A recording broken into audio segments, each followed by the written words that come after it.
Hello students, good afternoon to everyone. Now today we'll start the new topic introduced in 12th standard by Maharashtra State Board. This new topic is Ionic Equilibria. Ionic Equilibria. Now, related to this topic, students, already you have to study one topic.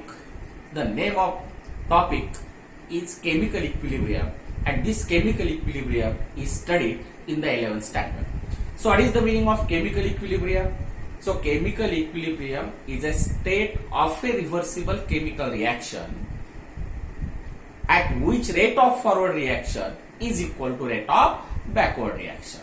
Suppose, for example, if you have to consider a simple chemical reaction A plus B, but this reaction must be reversible and therefore it can be shown by two arrows. So A plus B, it will give C plus D, then this reaction is a reversible reaction and equilibrium is present, then this equilibrium is called as a chemical equilibrium. What are the principles of chemical equilibrium? So with the help of principles of chemical equilibrium, we can determine the equilibrium constant. All of you know that is the Kc. Also, you can determine the concentration of ions. Also, you can determine the concentration of unionized molecules. So all these are the principles of chemical equilibrium, and all these principles of chemical equilibrium can be applied this new topic, that is the ionic equilibria, and therefore this topic is introduced in the 12th standard. Already in the NCERT book it is included in the topic chemical equilibrium, but for board syllabus it is separately included in 12th standard. So you have to study what is the ionic equilibria. Students, now in this topic two words are there. Number one is the ionic, means that is the related with ions. So what is the meaning of ions? Ions are nothing but they are charged particles. These charged particles may be cation or maybe that is the anions. So these are nothing but called as a ions. And already you know what is the meaning of equilibrium. So it is the state. Now related to ionic equilibria, what is the meaning? So meaning is when any substance, suppose for example Ba is a substance, when dissolved in water, then it will split up into ions as B plus plus A minus ion. Now Ba dissolved in water, therefore you can write it is in aqueous media. So it will dissociate into B plus ions, that is also aqueous media, A minus ion, that is also aqueous media. And if this is a weak electrolyte, or you have to consider reversible reaction, then this B plus ions combines with A minus, or A minus ions combines with B plus, and therefore again it will form unionized Ba molecule, and therefore the equilibrium is exists between these ions and unionized molecule is nothing but it is called ionic equilibrium. So how you can define now ionic equilibrium? So definition is very important and also very easy. So ionic equilibrium is defined as the equilibrium exists between ions and unionized molecules in their solution. So this is called as a ionic equilibrium. So students, remember well. So what is the ionic equilibrium? Equilibrium exists. कोणामध्ये असेल? Between the ions and unionized molecule. So we have to study some examples of ionic equilibrium. Then you will get a clear information about the ionic equilibrium. So some examples, suppose if you have to consider water is weak electrolyte which dissociated or ionized as a H plus plus OH minus ions. So here this reaction between H plus and OH minus ions, and again it will form unionized molecule and equilibrium is present. This equilibrium is called as a ionic equilibrium. Or another example, you can say ionization of weak acid or weak base. Ionization of weak acid or weak base. Suppose for example, if you have to consider any weak acid, acetic acid, hydrocyanic acid, oxalic acid, carbonic acid, etc. But generally I write a general weak acid that is considered, that is the HA, because acid contains H plus, therefore I say HA. When dissolved in water, means that is in aqueous media, it will dissociate as H plus plus A minus ion. And again these H plus and A minus ions combines with each other and it will form unionized HA, that is the weak acid. So equilibrium exists between the ions, and unionized molecule is nothing but it is called ionic equilibrium. Similarly for ionization of weak base, you can say any weak base, NH4OH is a weak base, ferric hydroxide is a weak base, magnesium hydroxide is a weak base, copper hydroxide is a weak base. You can take any example, but I write general NH4OH. So NH4OH is a weak base. When dissolved in water, it will dissociate as NH4 plus and OH minus ions. So again, NH4 plus and OH minus ions combines and it will form unionized NH4OH, and therefore the equilibrium exists between the ions and unionized molecule is nothing but it is called ionic equilibrium. So this is the second example. Or also you can consider the reaction between ions of a salt. What I say? Reaction between कोणामधली reaction घ्यायची? Ions of a salt and water. So this is also example of ionic equilibrium. Suppose you have to consider Ba is a salt, then B plus plus A minus. Because salts are always completely ionized, therefore B plus combines with water, or also A minus combines with water, and it will form, that is the weak base BOH, or weak acid, that is the HA, and this equilibrium is present in it, that is nothing but called ionic equilibrium. So in this way, this also example of ionic equilibrium. Or any you can say solid salt. Suppose for example, if you have to consider NH4Cl is a solid salt, but when dissolved in water, means in aqueous media, it will use its ions NH4 plus OH minus ions. Again NH4 plus ions combines with OH minus ion and it will form unionized NH4OH. So equilibrium exists between this unionized NH4Cl and these ions. This equilibrium is also called ionic equilibrium. So students, remember well, what is the ionic equilibrium? The equilibrium exists between the ions and unionized molecule. So this equilibrium is called ionic equilibrium.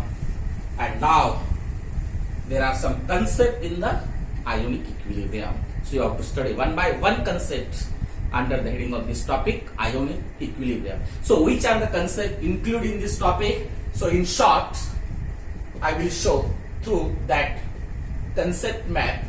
So this topic includes important concepts, and these concepts are: first concept under the heading of ionic equilibrium is, that is the type of electrolyte. Second concept is, that is the ionization of weak acid and weak base. Under the heading of ionization of weak acid and weak base, you can study Ostwald dilution law, then related problems, etc. Then also you have to study, that is the ionic product of water. With that also you have to study what is the meaning of pH and what is the meaning of pOH. With that also you have to study, that is the hydrolysis of salt in details. Then next to that also you have to study, that is the buffer solution. Types of buffer solution, mechanism of buffer solution, Henderson equation, etc. Then next to that you have to study solubility product. Mathematically it is written as KSP, applications of solubility product, etc. And also you have to study common ion effect. Common ion effect. So these are the main concepts you have to study in this topic. So today we'll start one by one concept. So first concept under the heading of ionic equilibria. This is the types of electrolyte. So students, you have to study the first concept, that is the types of electrolyte. Types of electrolyte. Now students, it is very essential to know what is the meaning of electrolyte. So what is the electrolyte? So electrolyte is nothing but it is the substance dissolved in water. Then it dissociate into ions. Dissociate into ions. And these ions are able to conduct the electricity. So such a substances are called as electrolytes. So read it carefully. So what is the electrolyte? The substance dissolved in water. Then what happens?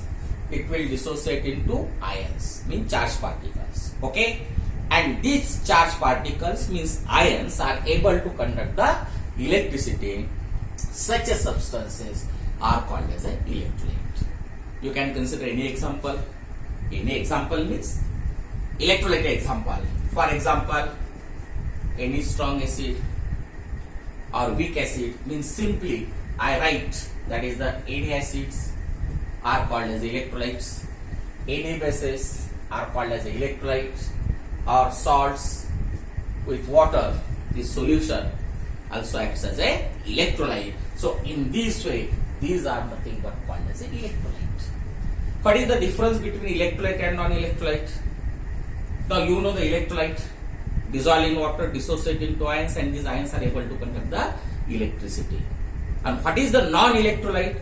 Non-electrolyte are also substance dissolved in water, definitely. But important is that it does not dissociate into ions. इलेक्ट्रोलाइटचं काय होतं? Ions मध्ये रूपांतर होतं, परंतु non electrolyte dissolved but remains in the molecular form, does not converted into ions. And once they are remains in the molecular form, then it does not conduct the electricity.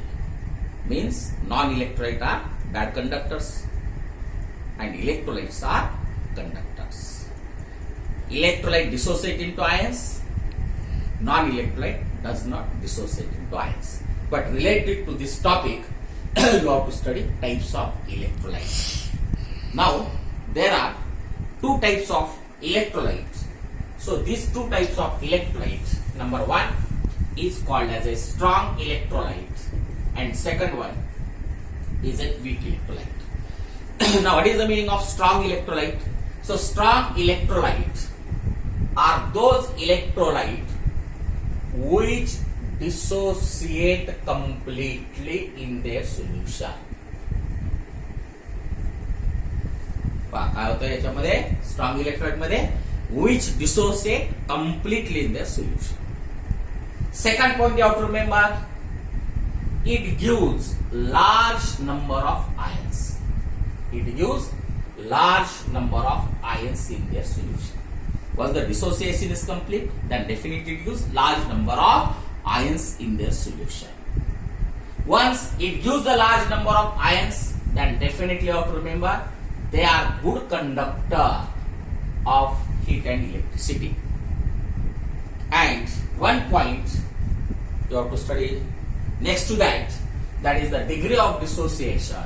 So degree of dissociation is very high, and very high means this alpha means degree of dissociation value is nearly equals to 1 because dissociation is considered as a complete dissociation. So in this way, you have to remember strong electrolyte. So under the heading of strong electrolyte, you have to consider example, strong acids are strong electrolyte. HCl, H2SO4, HNO3. Strong bases are also electrolyte, NaOH, KOH, etc. And also salts, that may be NH4Cl, NaCl, etc. So they are also considered as a strong electrolyte. So in this way, you have to remember the first type of electrolyte, that is the strong electrolyte.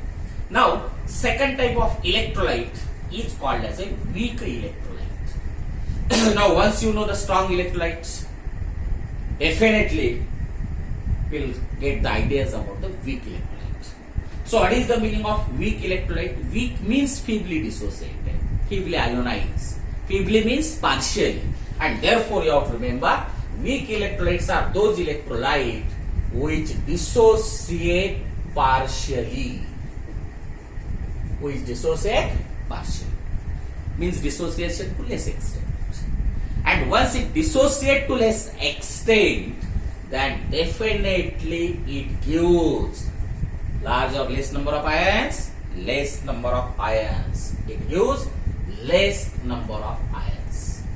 Once it gives the less number of ions, then it is poor conductor or it is good conductor? It is the poor conductor of electricity.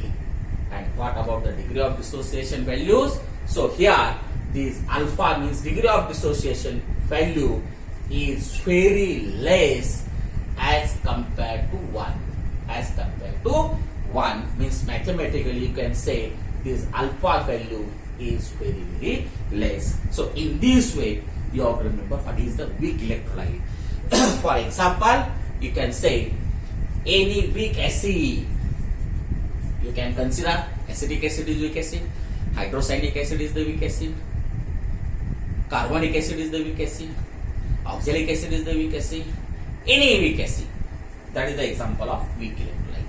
Any weak base, NH4OH is the weak base, ferric hydroxide is the weak base, copper hydroxide is the weak base. So any weak base is the example of weak electrolyte. So in this way, you have to remember what are the types of electrolytes. So student, so how many types of electrolyte? There are two types of electrolyte called as a strong electrolyte, and second one is the weak electrolyte. In short, you have to remember strong electrolyte dissociate completely and gives more number of ions in their solution. And what about the weak electrolyte? Dissociate partially and gives less number of ions in their solution. So in this way, you have to remember about the types of electrolyte. Now, once you know the types of electrolyte, then here one word is there already I use, that is the degree of dissociation, and therefore it is very essential to know the meaning of degree of dissociation. Mathematically it is written as alpha. So what is the degree of dissociation? So degree of dissociation is nothing but it is the fraction of total number of moles of electrolyte. Fraction of total number of moles of electrolyte which dissociated into ions in their solution at equilibrium. So in this way, you have to remember what is the degree of dissociation. Now we'll understand this bit, that is the degree of dissociation. So it is the fraction of, kunacha fraction? Total number of moles. In some book also molecules should be given. Total number of moles of electrolyte which dissociated into ions. But condition is that at equilibrium. So you have to consider which stage? At equilibrium stage. How many moles are dissociated out of how many moles? So this ratio is called as a degree of dissociation. Suppose for example I say X moles are dissociated and Y moles are given. What I I say student, X moles are dissociated and Y moles are given, then what is the degree of dissociation? Degree of dissociation mathematically written as alpha. So alpha is equal to X by Y or Y by X. So it is the X by Y, not Y by X. Why it is the X by Y? Because X is the number of moles dissociated and Y is the number of moles given. Or X is the number of molecules dissociated, Y are the total number of molecules given. But instead of molecules, here mole word is to be used and therefore alpha is equal to X by Y. Suppose I say percentage dissociation is to be given. Percentage dissociation is to be given. Then how can write? It can write percentage dissociation divided by 100. And therefore you have to remember, for degree of dissociation, alpha is equal to number of moles dissociated. Number of moles dissociated divided by total number of moles. Total number of moles. So this ratio is called as a degree of dissociation. Okay? Or percentage dissociation is given, then alpha can be written as percentage dissociation. Percentage dissociation divided by 100. Because once the percentage is considered, then total always 100 is to be considered, and therefore alpha is equal to percentage dissociation divided by 100. So in this way you have to remember the degree of dissociation.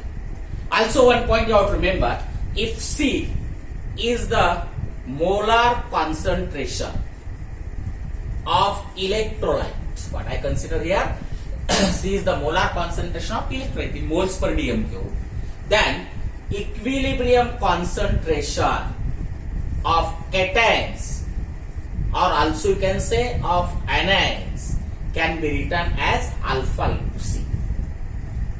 C is the molar concentration of electrolyte is to be given, and if you have to calculate the equilibrium concentration of cation or anion, then how can calculate? Equilibrium concentration of cation, it may be cation or it may be anion, is nothing but is equal to degree of dissociation and its molar concentration of that electrolyte. So in this way, students, you have to remember this degree of dissociation, and it is very important as concerned with this topic. So what is the degree of dissociation in short?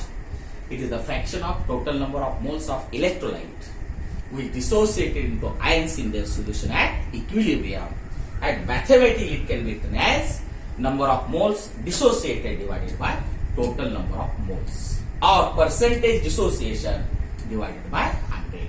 Or in problem